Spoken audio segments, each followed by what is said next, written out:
Bapa di dalam surga, kami panjatkan syukur dan terima kasih kami di hadapan-Mu untuk belas kasihan Tuhan yang besar atas kami. Pimpinlah kami Tuhan di dalam segala kesederhanaan kami untuk kami mendapatkan tidak kurang dari firman Tuhan. Jangan berikan kepada kami sekedar satu buah khotbah yang dipersiapkan oleh pengkhotbah. Karena kami percaya bahwa kami ini bukan kepunyaan pengkhotbah. Kami ini kepunyaan-Mu Tuhan, karena itu peliharalah kami dengan kata-kata-Mu. Berikanlah kepada kami firman-Mu Tuhan, karena kami percaya bahwa firman-Mu lah yang menghidupkan. Kiranya Engkau berbelas kasihan kepada kami, mempersiapkan hati setiap kami. Terpujilah nama-Mu Tuhan. Dalam nama Tuhan kami Yesus Kristus kami panjatkan segala syukur dan doa kami. Amin. Saudara, saya mengajak kita untuk bersama-sama membuka dari kitab 2 Raja-Raja.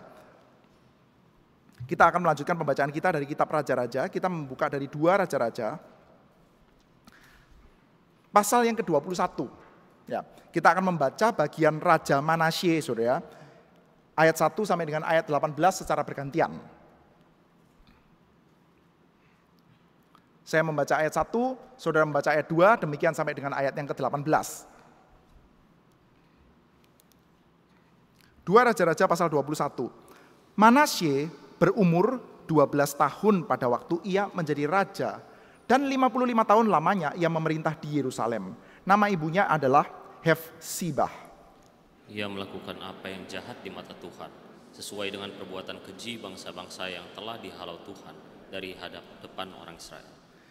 Ia mendirikan kembali bukit-bukit pengorbanan yang telah dimusnahkan oleh Hizkia ayahnya. Ia membangun mezbah-mezbah untuk Baal, membuat patung-patung Asyera seperti yang dilakukan Ahab, raja Israel, dan sujud menyembah kepada segenap tentara langit dan beribadah kepadanya.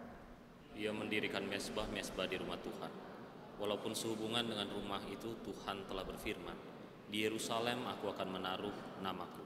Dan ia mendirikan juga mezbah-mezbah bagi segenap tentara langit di kedua pelataran rumah Tuhan. Bahkan ia mempersembahkan anaknya sebagai korban dalam api, melakukan ramal dan telaah, dan menghubungi para pemanggil arwah dan pemanggil roh peramal. Ia melakukan banyak yang jahat di mata Tuhan, sehingga ia menimbulkan sakit hatinya. Ia menaruh juga patung Asyera yang telah dibuatnya dalam rumah, walaupun sehubungan dengan rumah itu Tuhan telah berfirman kepada Daud dan kepada Salomo, anaknya, dalam rumah ini dan di Yerusalem yang telah kupilih dari antara segala suku Israel, aku akan menaruh namaku untuk selama-lamanya.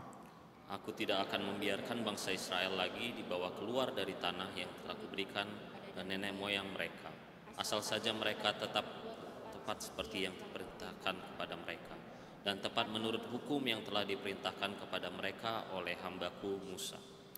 Tetapi mereka tidak mau mendengarkan, dan Manasye menyesatkan mereka sehingga mereka melakukan yang jahat lebih daripada bangsa-bangsa yang telah dipunahkan Tuhan dari hadapan orang Israel. Kemudian berfirmanlah Tuhan dengan perantaraan para hambanya, yakni para nabi. Oleh karena Manasye Raja Yehuda telah melakukan kekejian-kekejian ini, berbuat jahat lebih daripada segala yang telah dilakukan oleh orang Amori yang mendahului dia, dan dengan berhala-berhalanya ia telah mengakibatkan orang Yehuda berdosa pula. Sebab beginilah firman Tuhan Allah Israel, sesungguhnya aku akan mendatangkan malapetaka atas Yerusalem dan Yehuda, sehingga setiap orang yang mendengarnya akan bising kedua telinganya. Dan aku akan merentangkan atas Yerusalem tali pengukur sama seperti atas Samaria, dan tali unting-unting sama seperti atas keluarga Ahab. Dan aku akan menghapuskan Yerusalem seperti orang menghapus pinggan, yakni habis dihapus, dibalikkan pula menungging. Aku akan membuangkan sisa milik pusakaku dan akan menyerahkan mereka ke dalam tangan musuh-musuh mereka, sehingga mereka menjadi jarahan dan menjadi rampasan bagi semua musuh mereka. Oleh karena mereka telah melakukan apa yang jahat di mataku, dengan demikian mereka menimbulkan sakit hatiku, mulai dari hari nenek moyang mereka keluar dari tanah Mesir sampai hari ini. Lagi pula Manasye mencurahkan darah orang yang tidak bersalah sedemikian banyak, hingga dipenuhinya Yerusalem dari ujung ke ujung, belum termasuk dosa-dosanya yang mengakibatkan orang Yehuda berdosa pula dengan berbuat apa yang jahat di mata Tuhan. Selebihnya dari riwayat Manasye, segala yang dilakukannya dan dosa-dosa yang diperbuatnya, bukankah semuanya itu tertulis dalam kitab sejarah Raja-Raja Yehuda? Kemudian Manasye mendapat perhentian bersama-sama dengan nenek moyangnya, dan ia dikuburkan di taman istananya, di taman Uza. Maka Amon anaknya menjadi raja menggantikan dia. Baik, sampai di sini pembacaan Alkitab kita. Saudara-saudara sekalian, kalau saya misalkan mengatakan kata-kata tragis, apa yang ada di dalam benak Anda, saudara? Tragis itu artinya apa? Tragedi, cerita tragis itu artinya apa, saudara? Oke, kita katakan tragis itu artinya adalah cerita yang sangat sedih, yang seringkali menyangkut urusan kematian. Itu tragis. Namun saudara, cerita yang bisa sangat sedih, yang bisa sangat tragis, itu seringkali bukan sekedar cerita sedih. Tapi cerita sedih yang keluar dari ekspektasi atau antisipasi cerita yang baik. Saya coba tunjukkan bedanya, saudara. Saudara kalau misalkan mendengarkan cerita seperti ini, saudara. Budi, ini nama umum ya, saudara. Ini kalau ada kesamaan nama, ini tidak intensional, saudara. Budi adalah seorang prajurit. Dia ikut di dalam kompi serbu di dalam satu buah pertempuran. Lalu dia mati terbunuh di dalam peperangan. Sedih tentu saja. Keluarganya sedih, mamanya sedih, anaknya sedih, istri dan anak-anaknya, ya, keluarganya, kerabatnya sedih, saudara. Karena apa? Ada seseorang yang mati di dalam pertempuran. Budi, saudara. Tapi ceritanya akan berbeda kalau saya menceritakan seperti ini. Budi sedang merayakan anniversary bersama dengan keluarganya di dalam satu buah resort. Lalu anak-anaknya yang masih kecil meloncat-loncat dengan senang karena diajak jalan-jalan ke pantai. Lalu anaknya yang kecil berkata, "Papa, saya mau camilan." Lalu Budi pun pergi berjalan ke Indomaret. Dan di tengah jalan ada seorang pengendara sepeda motor yang lagi mabuk. Tiba-tiba nabrak. Lalu Budi mati. Sama-sama cerita tentang Budi yang mati sih, saudara. Tetapi saudara, kalau Budi yang pergi ke dalam medan pertempuran, kita sudah expect kemungkinan matinya itu mungkin 50-50. Atau mungkin 60-40, saudara. Lebih banyak matinya, saudara, daripada hidupnya. Tapi saudara, beda dengan cerita yang satunya lagi, saudara. Jadi kita mendapati ketika kita punya ekspektasi yang baik, tapi tahu-tahu jatuhnya itu buruk, saudara. Wah, itu bisa menjadi satu buah cerita yang sangat tragis, saudara. Dan ini, saudara, bisa berada di dalam derajat yang berbeda-beda. Kalau di dalam dunia bisnis, saudara, orang itu punya ekspektasi sekian, nggak harus jadi rugi, saudara. Ekspektasi sekian, lalu dapatnya sekian, ya lebih rendah. Itu pun, saudara, sudah bisa dianggap satu buah cerita tragis tuh. Itu kadang-kadang sudah cukup untuk membuat investor itu menarik modalnya, saudara. Saya mau tanam modal ke dalam perusahaanmu. Setelah dia hitung-hitung, oke, proyeksi keuntungan dari bisnis yang saya kelola adalah dalam 1 tahun. Misalkan, saudara, dalam 1 tahun kita memproyeksikan keuntungannya itu akan mencapai misalkan ya 50 miliar. Dari modal yang kita gelontorkan, kemungkinan itu kita proyeksikan 1 tahun ini akan memperoleh keuntungan 50 miliar. Lalu, saudara, setelah 1 tahun berlalu, saudara, akhirnya memperoleh keuntungan juga, saudara. Keuntungannya adalah misalkan ya 7 miliar. Bukan jadi rugi, tapi bukan dari 50 meleset jadi 49,5, tapi dari 50 melesetnya jadi 7 miliar, saudara. Lumayan banyak melesetnya. Wow, itu saudara, investor itu sudah mulai bisa pikir-pikir, daripada begitu saya masukkan saja ke dalam bank. Saudara tidak bisa loh meyakinkan investor dengan mengatakan, "Oh Tuhan, coba pikirkan kembali. Meskipun keuntunganmu kecil, kamu itu berharga bagi society loh. Coba lihat di dalam perusahaan ini ya. Kamu masukkan uang ke dalam bank mungkin bisa mendapatkan lebih gede. Tapi kalau di dalam perusahaan ini bisa menghidupi banyak itu pegawai ya. Banyak pekerja yang akhirnya itu mereka itu keluarganya itu bergantung kepada bisnis kita loh gitu ya." Gak peduli mereka, saudara. Karena melesetnya kelewat jauh dari apa yang kita harapkan. Jadi cerita sedih, jadi cerita tragis, padahal masih untung, saudara. Saudara, kalau kita lihat di dalam gereja ini, saudara, gereja kita adalah satu buah gereja yang sebetulnya ya, kalau kita boleh pikir-pikir, antisipasinya itu harusnya tinggi loh, saudara. Gereja kita ini punya firman Tuhan, punya Alkitab yang dikhotbahkan, saudara. Saudara, kita tidak bisa taken for granted loh. Saudara mungkin bisa mendapatkan banyak ya orang yang berkhotbah, itu banyak, saudara. Orang yang bisa berkhotbah dengan bombastik itu juga cukup banyak, saudara. Orang yang menjadi clickbait preacher, saudara. Ngomongnya bombastik banget, itu banyak, saudara. Tetapi, saudara, untuk ada penggalian firman Tuhan yang setia, teliti, itu nggak bisa taken for granted, saudara. Kita punya firman Tuhan. Selanjutnya, kita juga punya tradisi reformasi. Kita punya tradisi reform, saudara. Saya pikir ya, dalam 500 tahun terakhir, kalau kita tanya ya, apa pemberian terbaik yang Tuhan kasih kepada gerejanya? Reformasi, saudara. Kita punya penggalian kitab suci, kita punya tradisi reformasi, kita juga punya tradisi reform Injili kita, saudara. Kita punya pendeta Stephen Tong, kita punya gedung yang bagus. Dan kalau kita coba tilik, saudara, saya pikir ini salah satu modal yang gede sekali yang Tuhan kasih kepada GRII. Yaitu apa? Jemaat. Saudara melihat ya, jemaatnya GRII itu bisa dikatakan kan adalah orang-orang yang semangatnya itu luar biasa dalam banyak hal, saudara. Kita patut untuk syukuri, saudara. Modal kita itu gede. Jemaat kita itu kan banyak ya yang mid to high profile, saudara. Dalam banyak hal ya. Kecerdasannya, kemampuannya berpikir, dilihat saja caranya mengelola perusahaan, kelihatan jago, saudara. Kemampuannya berbisnis, itu kan menunjukkan kalau dia itu punya skill yang memang tinggi. Pendidikannya juga banyak yang tinggi, saudara.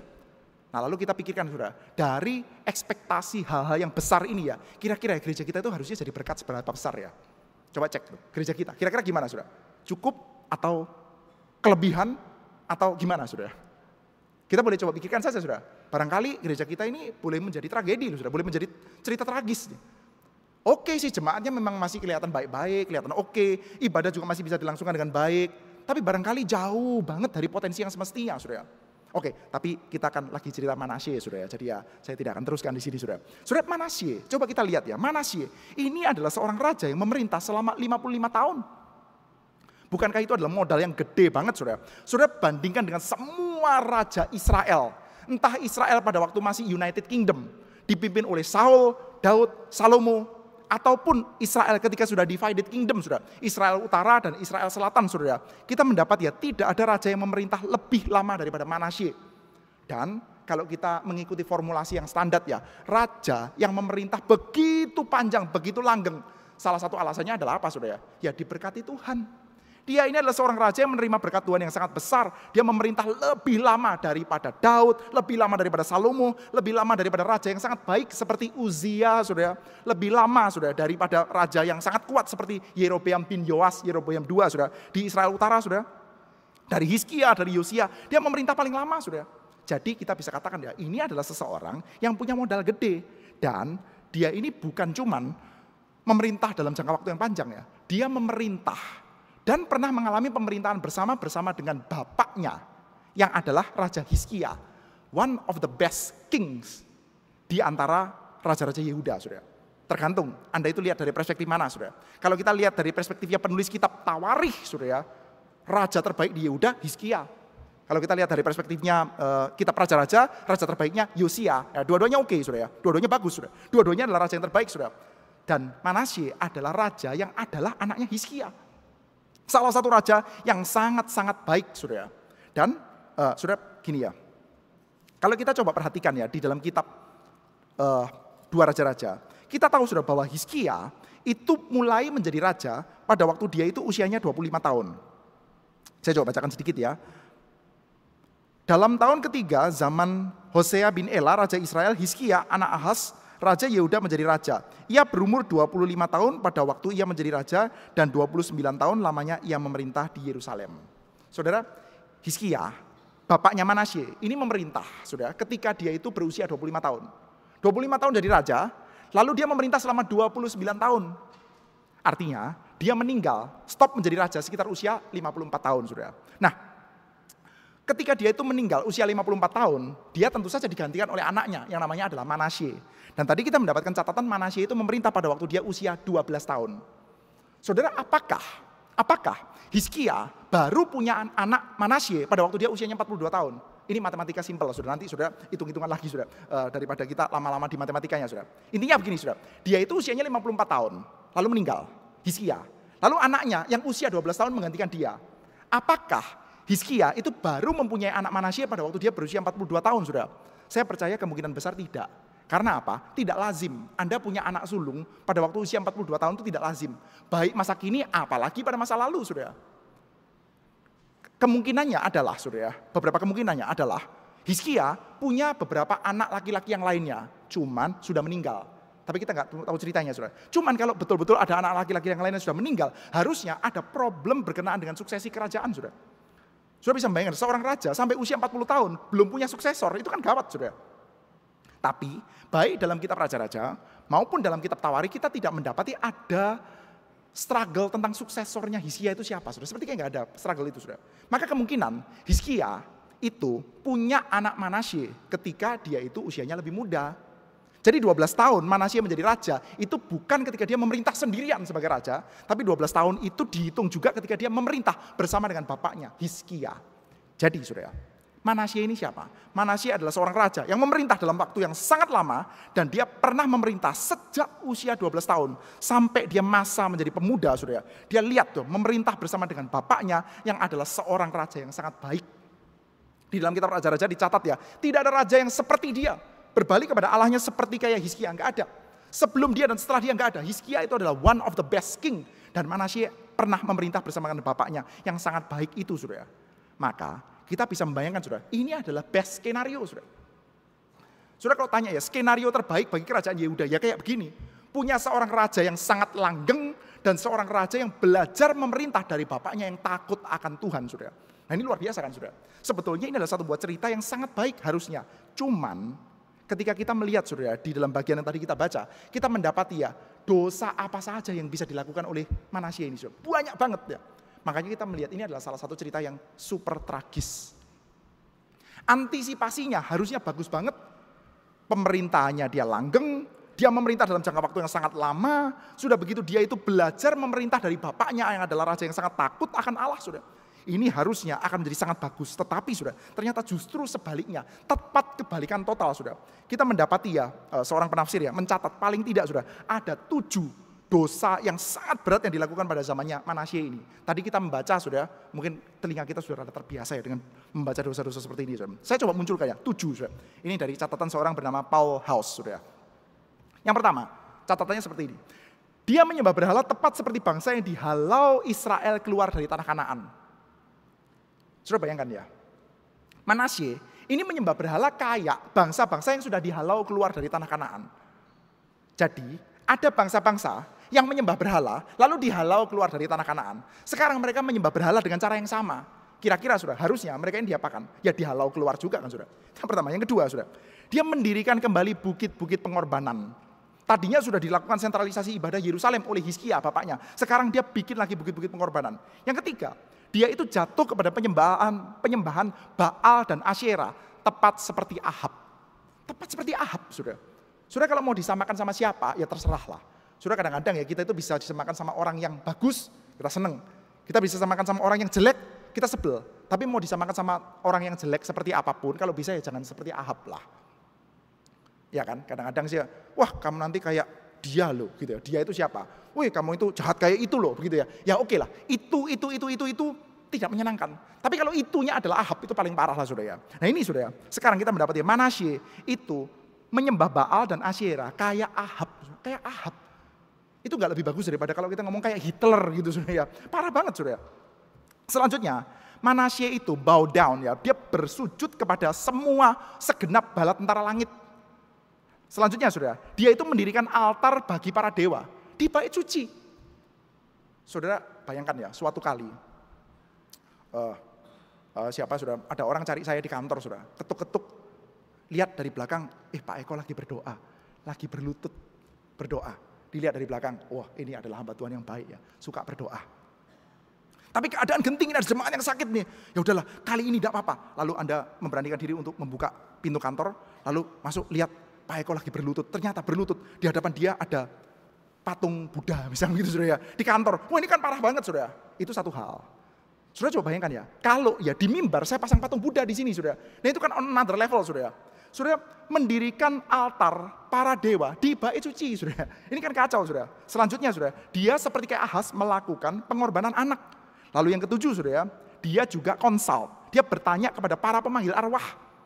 Meramal saudara, itu adalah violationnya terlalu banyak saudara. Enggak cukup sampai di sana aja, ada catatan ya. Dia melakukan blood guilt, menumpahkan darah begitu banyak sampai Yerusalem dari ujung ke ujung dipenuhi sama darah. Itu bahasa yang dipakai saudara. Saudara bisa bayangkan ini Manasye jahatnya kayak gimana saudara.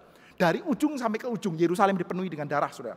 Ada legenda yang menyatakan bahwa pada waktu zamannya Manasye begitu banyak nabi Tuhan yang dibunuh sama Manasye saudara. Maka kita bisa melihat ya, ada nabi-nabi yang sangat high profile di dalam zamannya Raja Hizkia. Yesaya ada di dalam zamannya siapa? Raja Hizkia saudara.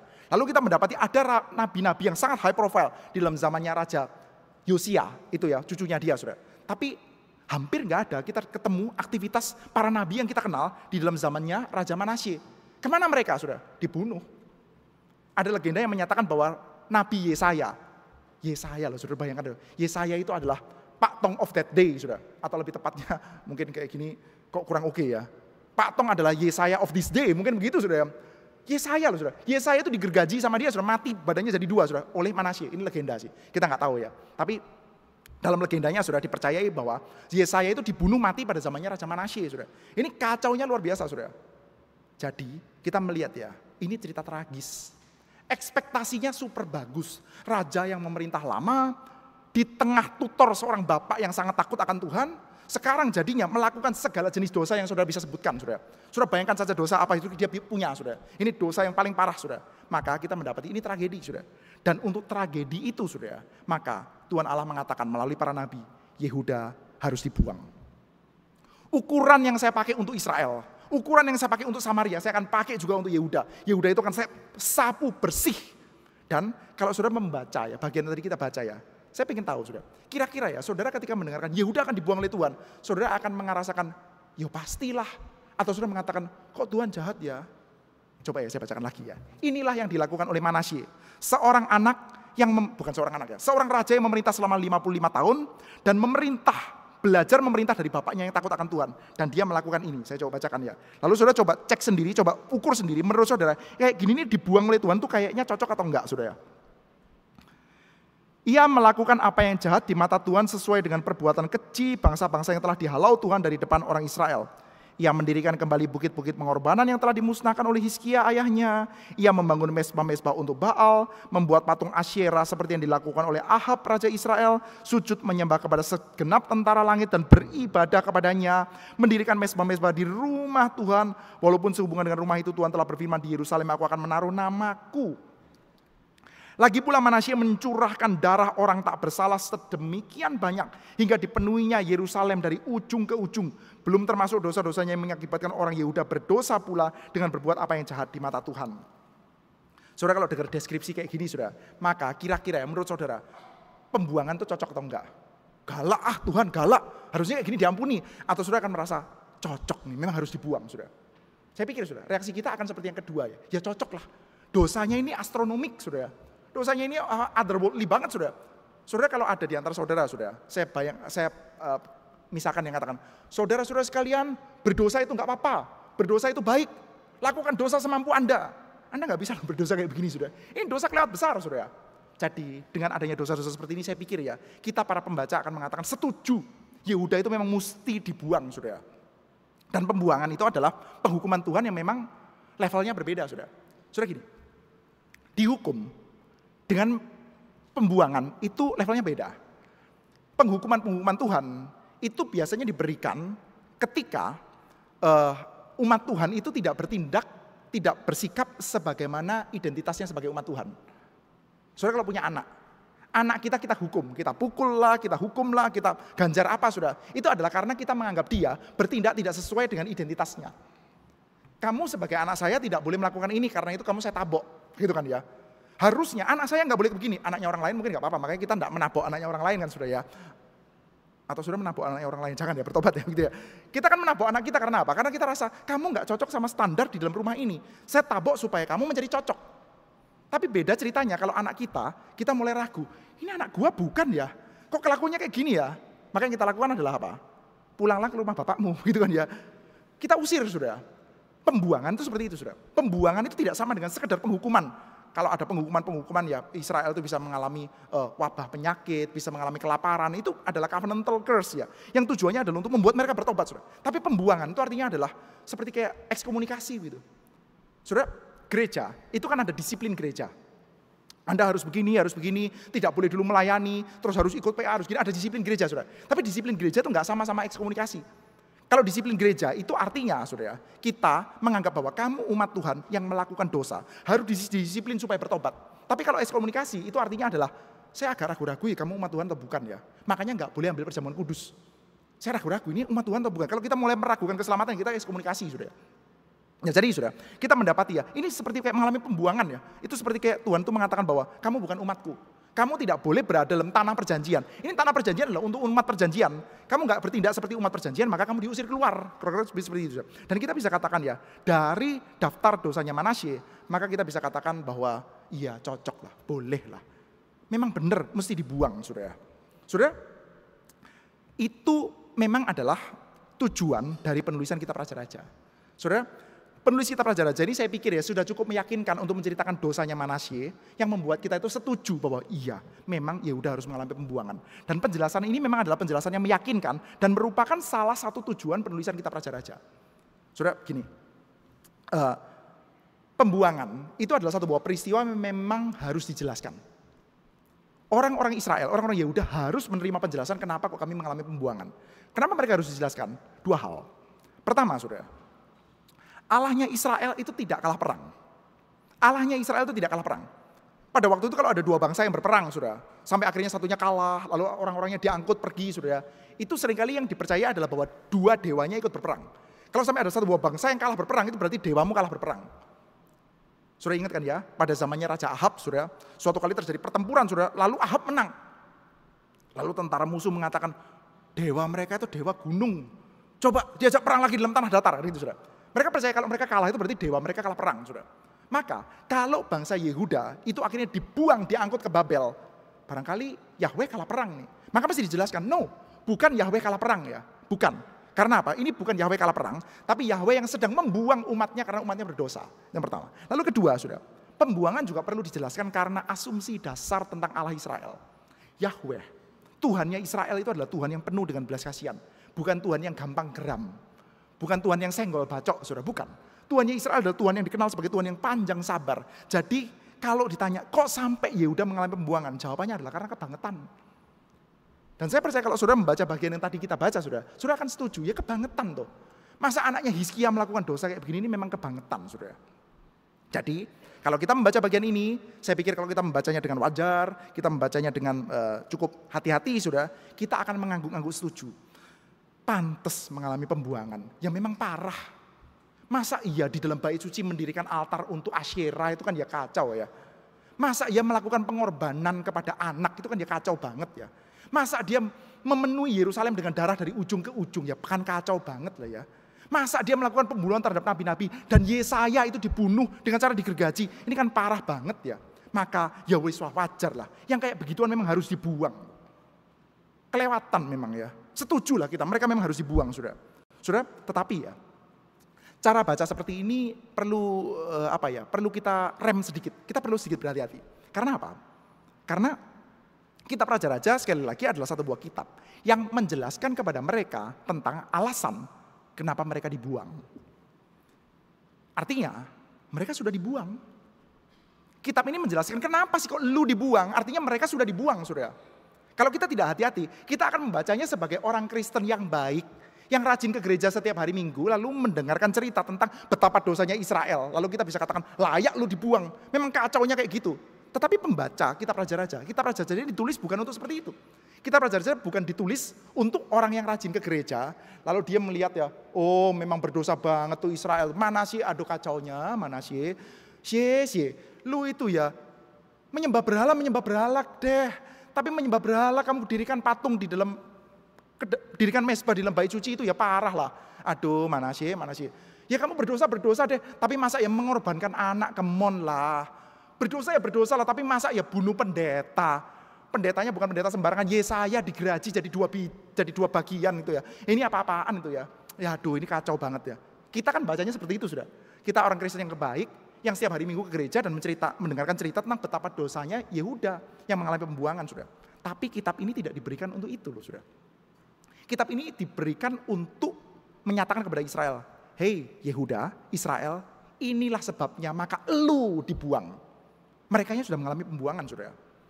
Jadi mari kita mencoba untuk melihat bagaimana sih sebetulnya kita bisa membacanya dengan teliti. Saudara, saya ingin ajak kita untuk lihat sedikit gambar ini, saudara. Coba ya, tunjukkan gambar ini ya. Ini, saudara.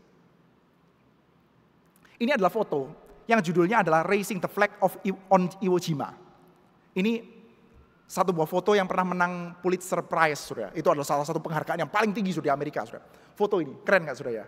Ini beberapa anggota angkatan bersenjatanya Amerika, saudara, yang mendirikan bendera di pulau namanya Iwo Jima, saudara. Di dalam perang Pasifik, saudara. Perang Dunia II lah, saudara. Dan saudara, melalui foto seperti ini, saudara, foto ini nanti akan dipakai untuk menjadi satu buah media kampanye. Media untuk menceritakan bahwa kita itu berperang, kita harus mengorbankan semangat patriotisme. Tujuannya adalah untuk apa? Tujuannya adalah untuk raising fund, saudara. Mereka nanti Amerika akan menerbitkan obligasi, saudara, supaya bisa raising fund, mendapatkan uang yang sangat banyak supaya bisa berperang. Karena perang itu kan butuh dana, saudara. Dan dari target, saudara, targetnya adalah sekitar 13 miliar dolar. Mereka sudah dapat berapa? Sudah bisa tebak, saudara. Mendapatkan 2 kali lipat, saudara. 26 miliar dolar, saudara.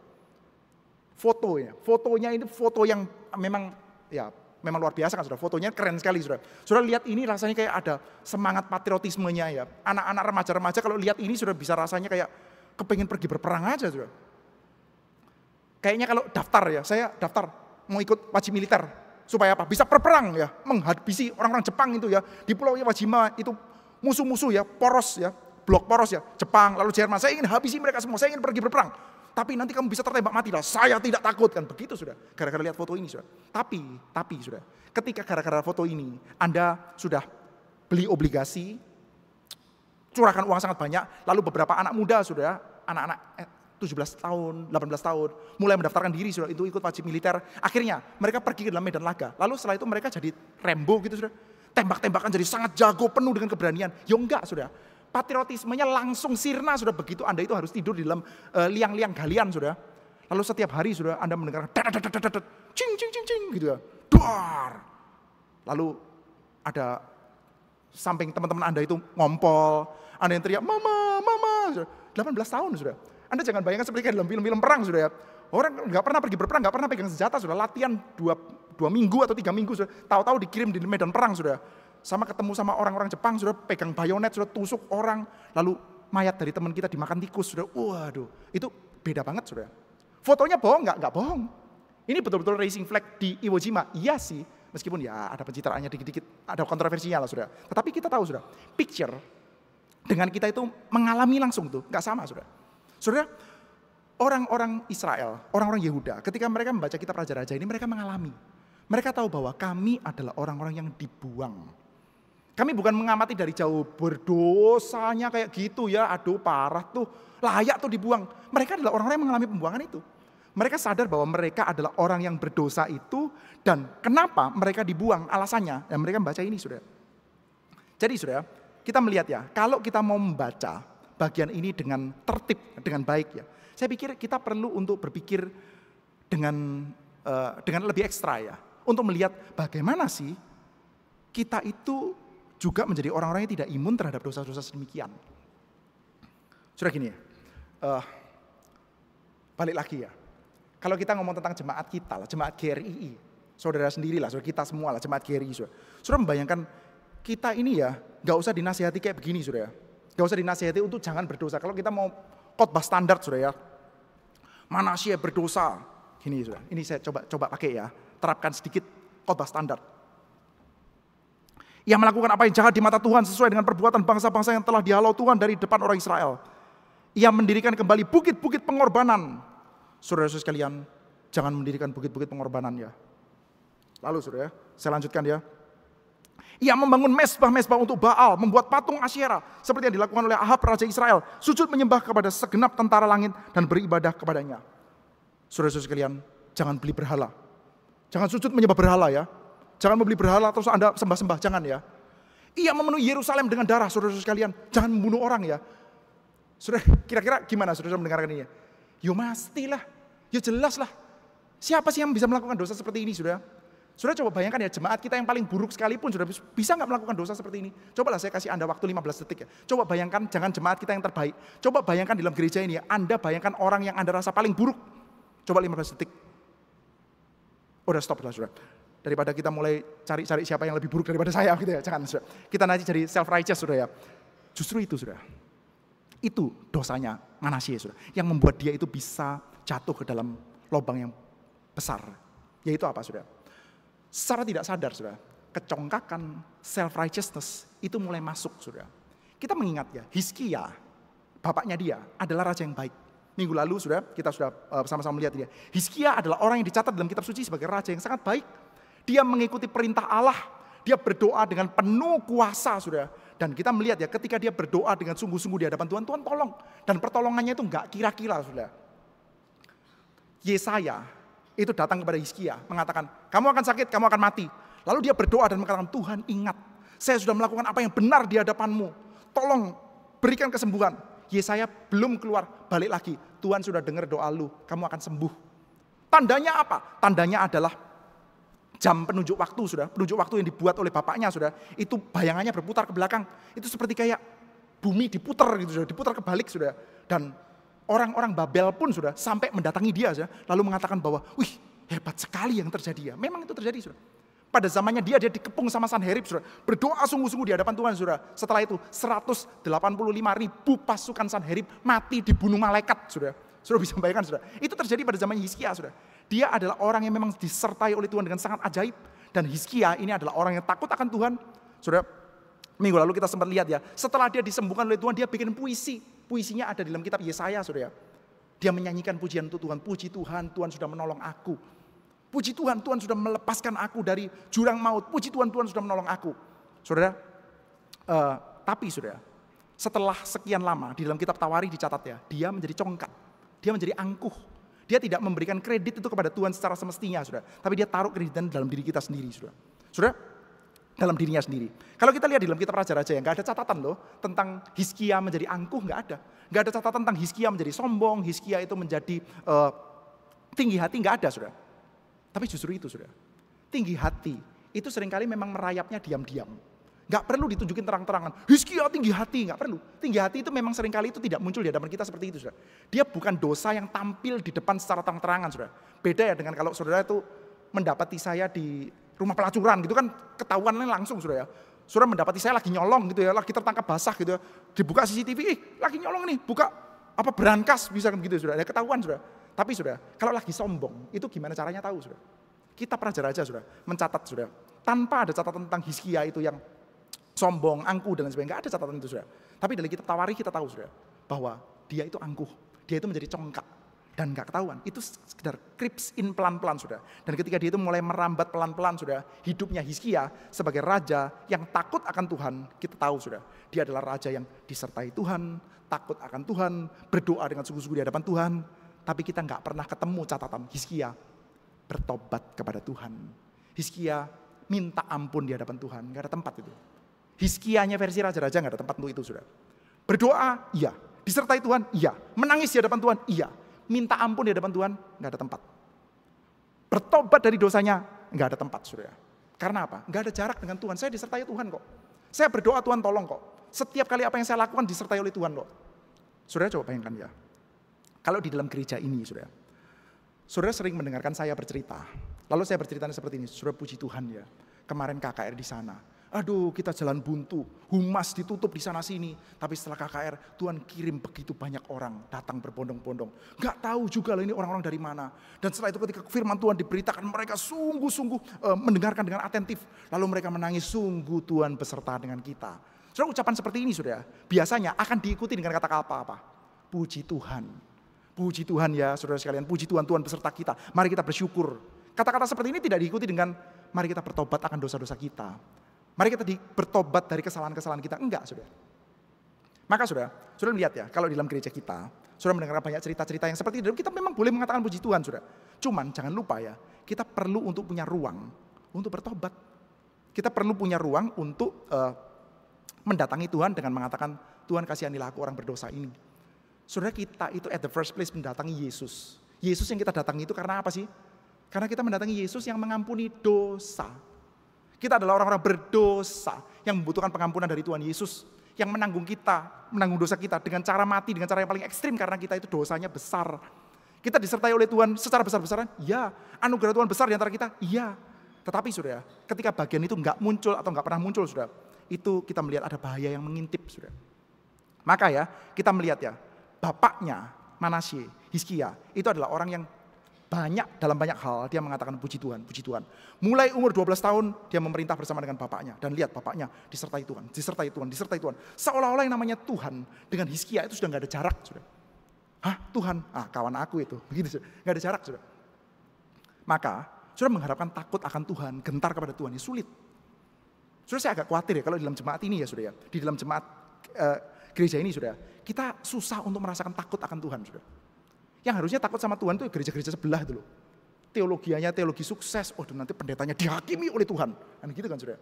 Dan betul, saya mengatakan amin itu. Pendeta-pendeta yang memberitakan teologi sukses itu akan dihakimi oleh Tuhan, itu amin itu, saudara. Lalu pendeta-pendeta yang teologinya kacau, saudara, apalagi yang memberitakan tentang unitarianisme, itu amin tuh dihakimi oleh Tuhan tuh. Sono dihakimi Tuhan, saudara. Nah kita ya, kayak gak punya tempat untuk itu, saudara. Kita itu adalah gereja yang disertai oleh Tuhan dan saya percaya itu. Tapi sudah, ruangan untuk kita itu lihat ada jarak loh kita dengan Tuhan tuh. Kita itu mendatangi Dia itu sebagai Tuhan yang suci dan Yesus yang mengampuni dosa. Itu ruangannya makin lama makin tipis sudah. Maka ya enggak usah heran ya, kalau Manasye itu rasa takut akan Tuhannya, itu akan tipis. Orang yang terus-menerus ya disertai oleh Tuhan, dan memang disertai oleh Tuhan, itu perlu usaha ekstra untuk mempertahankan satu buah kesadaran bahwa saya butuh pengampunan Tuhan. Saya tetap butuh pertobatan. Di dalam doa-doa pribadi Anda, saudara, seberapa banyak ya kita itu punya tempat untuk remorse ya, meratap dari dosa-dosa kita, kesalahan kita, pengen bertobat dan sebagainya. Saya tebak ya, nggak terlalu banyak. Di dalam persoalan doa kita hari Sabtu nggak terlalu banyak, saudara. Permintaan pengampunan dosa dan lain sebagainya, Tuhan jangan tinggalkan kita, itu sedikit tempatnya, saudara. Karena apa ya? Karena kita seperti kayak mengakui yang memang betul ya, disertai oleh Tuhan aja, saudara. Itu yang pertama, saudara. Selanjutnya kita melihat ya, Yesaya. Bukan Yesaya, saudara.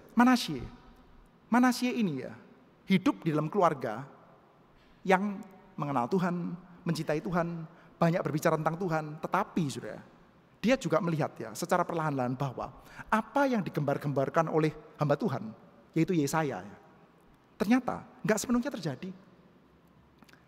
Pada zaman bapaknya Hizkia, Yesaya itu pernah bernubuat bahwa Asyur itu akan dihancurkan. Saya coba bacakan ya, ini nubuatnya Yesaya tentang Asyur. Saya bacakan dalam Yesaya pasal 10, saudara. Nah ini ayatnya 12-19, kita nggak usah bacakan semua, saudara ya.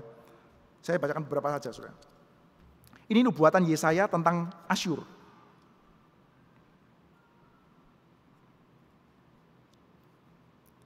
Tapi apabila Tuhan telah menyelesaikan segala pekerjaan di Gunung Sion dan di Yerusalem, maka Ia akan menghukum perbuatan ketinggian hati Raja Asyur dan sikapnya yang angkuh sombong. Sebab ia berkata, dengan kekuatan tanganku aku telah melakukannya, dengan kebijaksanaanku sebab aku berakal budi. Nah, ayat 18, keindahan hutan Asyur dan kebun buah-buahannya akan dihabiskannya dari batangnya sampai rantingnya, sehingga ia menjadi seperti seorang yang sakit, yang merana sampai mati. Dan sisa pohon hutannya akan dapat dihitung banyaknya, sehingga seorang anak dapat mencatatnya. Seorang anak itu dapat mencatat sisa pohon hutannya. Hutan loh, saudara. Jadi Yesaya itu berkhotbah pada zaman bapaknya, Hizkia. Hizkia bapaknya adalah sangat taat kepada hamba Tuhan. Apalagi hamba Tuhannya hamba Tuhan seperti Yesaya. Taat. Yesaya ngomong apa? Yesaya berkhotbah dengan mengatakan, ini ya, ingat, Asyur akan dipukul oleh Tuhan. Asyur akan dihajar oleh Tuhan.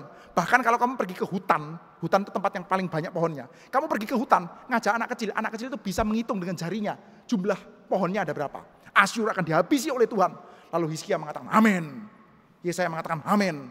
Manasye masih agak muda mengatakan juga amin. Amin, amin, amin.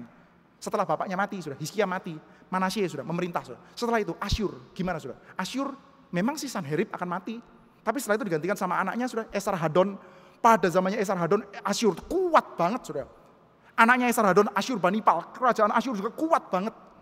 Maka sudah, orang seperti Manasye akan berpikir seperti apa sudah? Di satu sisi bapakku ini dikit-dikit ngomong haleluya, puji Tuhan, soli deo gloria, Tuhan akan beserta, Tuhan akan beserta.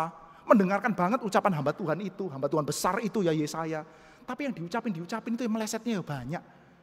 Betul sih kita diselamatkan dari tangan Asyur pada zaman bapak gua, tapi sekarang Asyur ya kuat banget.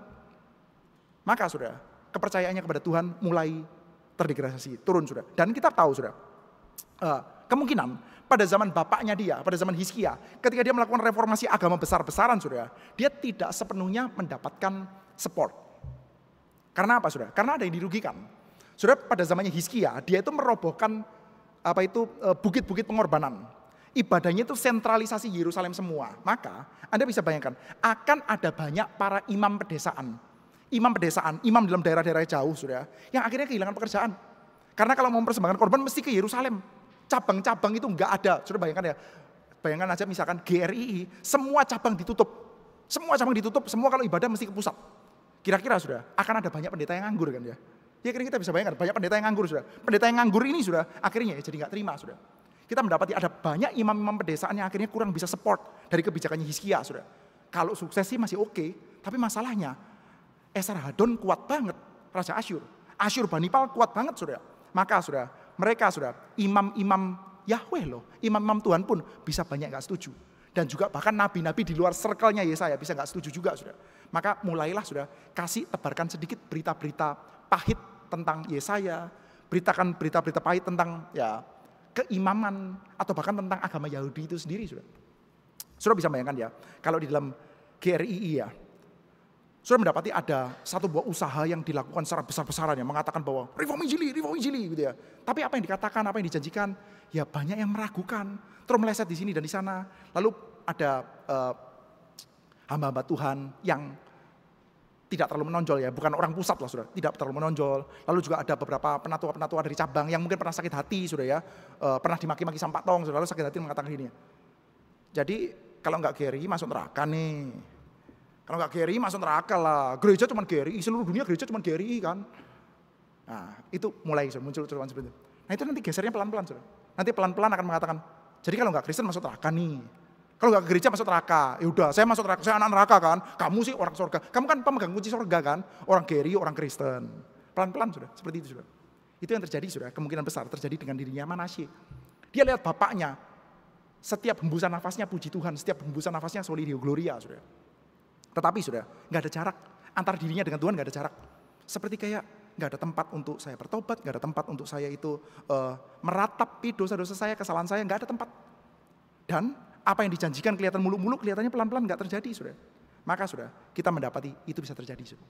Dari sini sudah kita bisa melihat ya bahwa oke, dosa-dosanya Manasye ini di satu sisi kita kelihatannya memang super astronomik, kelihatannya gede banget. Siapa yang bisa berdosa kayak dosanya Manasye ini, sudah. Tapi kalau kita lihat roadnya, kita melihat jalan ke sana, sudah. Ternyata jalan ke sana itu nggak sampai terlalu jauh loh dari kita. Sudah, kalau kita kepingin quick check ya. Cek saja secara simpel, sudah. GRI Batam ini, sudah. Sudah, jemaat GRI Batam saat ini sekitar 370, 380. Pernah ada masa, sudah. Di mana jemaat ini jumlahnya belum sekian. Jumlah itu masih sekitar 200-an atau kurang dari 200, sudah. Dan pada waktu itu, sudah. Pada waktu jemaatnya sekitar 200-an kurang, sudah ya. Itu ada proyek janji iman bangun gereja ini, sudah.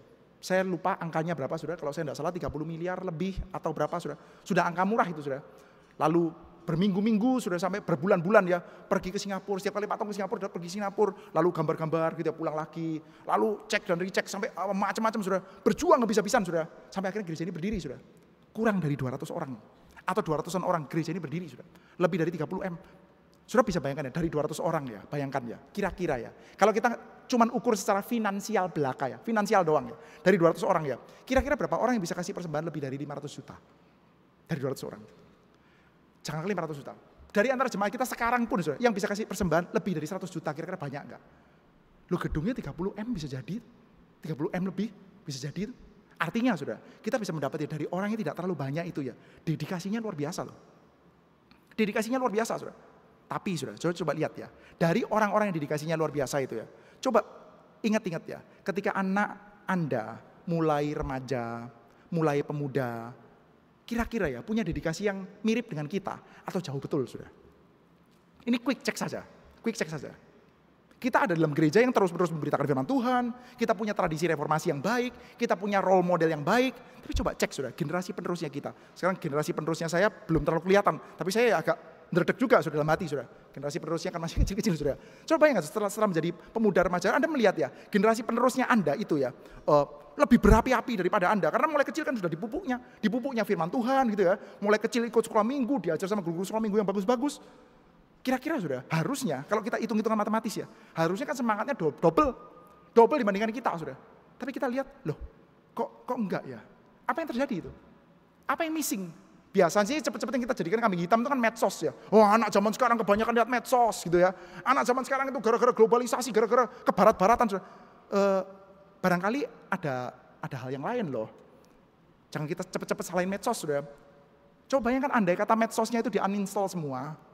Apa iya lalu semangatnya bisa jadi seperti kayak kita? Atau 2 kali lipatnya Anda yang dedikasinya besar itu? Barangkali mungkin enggak, sudah. Kok bisa enggak, sudah? Mungkin road ke sana yang kita perlu perhatikan, sudah. Untuk menuju kepada dosa seperti Manasye, itu ada roadnya, ada jalannya satu demi satu. Jalannya pertama-tama adalah bagaimana, saudara? Pertama-tama dia bertumbuh dari keluarga yang baik, yang cinta Tuhan, yang sadar, mungkin kelewat sadar bahwa Tuhan beserta kita. Tuhan beserta kita, dan Tuhan tidak beserta sama yang sono-sono. Yang sebelumnya Hizkia nggak ada yang raja yang seperti dia, setelahnya Hizkia nggak ada juga raja yang seperti dia. Sebelumnya ada Geri dan setelahnya ada Geri, di lain-lainnya Geri, mungkin nggak ada gereja yang seperti kita. Dan dalam banyak hal mungkin banyak betulnya ya, puji Tuhan, gitu. Kita bisa katakan puji Tuhan, sudah. Tapi sudah tidak aman loh kita yang cuma bertumbuh dalam areal seperti ini, sudah. Tanpa kita itu mengingat-ingat kembali ya, bahwa pada titik pertama kita mendatangi Yesus Kristus adalah sebagai Yesus Kristus yang mengampuni dosa. Titik kita adalah titik orang yang berdosa, yang senantiasa butuh pengampunan. Tuhan Yesus pun ngomong loh, orang sakit yang butuh tabib.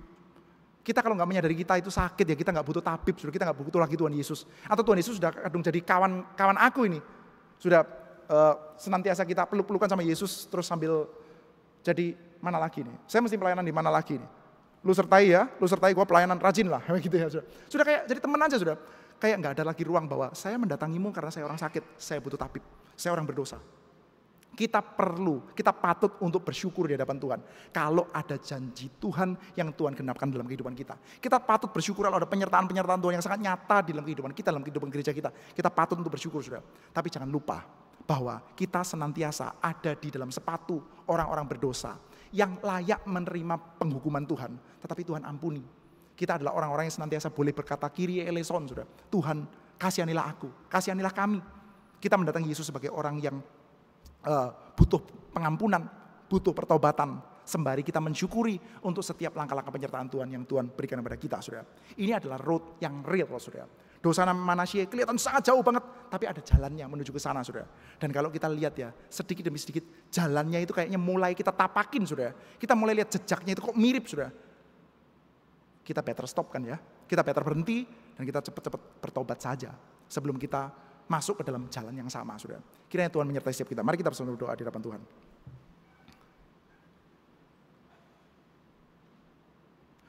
Bapa, kami panjatkan syukur kami di hadapan-Mu Tuhan untuk setiap belas kasihan Tuhan yang menyertai kami. Kami bersyukur di hadapan Tuhan untuk hal-hal baik yang Engkau karuniakan kepada kami, bagi umat-Mu, bagi gereja-Mu di tempat ini. Kami mengakui semua kebaikan-kebaikan Tuhan yang Engkau limpahkan kepada kami di dalam kehidupan kami, melalui keluarga kami, melalui gereja kami, melalui orang tua kami yang takut akan Tuhan, yang banyak menyebut nama Tuhan, melalui gereja kami yang banyak menyebut nama Tuhan, yang memang dianugerahi dengan limpah-limpah banyak kebaikan-kebaikan. Namun buatlah kami senantiasa menyadari Injil Tuhan yang paling murni, yang membuat kami sadar bahwa kami ini sejatinya adalah orang-orang berdosa yang layak menerima penghukuman, tapi menerima belas kasihan-Mu. Hujanilah kami senantiasa dengan ucapan syukur, bukan sekedar karena kami disertai, namun juga karena kami diampuni. Bahwa kami ini diluputkan dari penghukuman yang layaknya kami terima. Mohon Tuhan berikan kepada kami satu buah kesadaran ini senantiasa terus-menerus, Tuhan. Kami percaya bahwa kami tidak imun terhadap segala jenis kecongkaan. Mohon Tuhan berikan kepada kami kekuatan, pertolongan. Terima kasih Bapak. Dalam nama Tuhan Yesus kami bersyukur dan berdoa. Amin.